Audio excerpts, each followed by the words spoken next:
thoughts? Like, do you have suggestions regarding how can we broaden the reach and impact of diverse stories?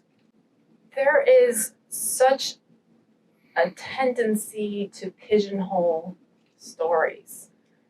I mean, the number of times I have sat on a panel with other women of color has been 99.9% of times I've done events, it's been with other women of color. One time I was on a panel with a white man who was an author, and he was an author of a children's book. And so long as we are kind of cabined off to our own silo, we're not going to get our voices to the spaces that need it the most. And so the fact that you have organized this event here at a landmark bookstore, actually this is a bookstore that's very special to me in my heart because I used to come here when I came back to New York City from law school, so it's swing by.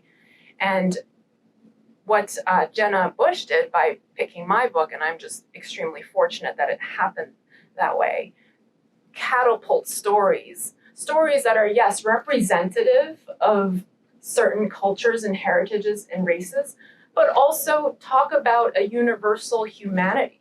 And that's not just my book. There are a lot of books that have been pigeonholed as only Asian American that have a lot to say about what it's like to be a person in the world and don't just apply to being Asian.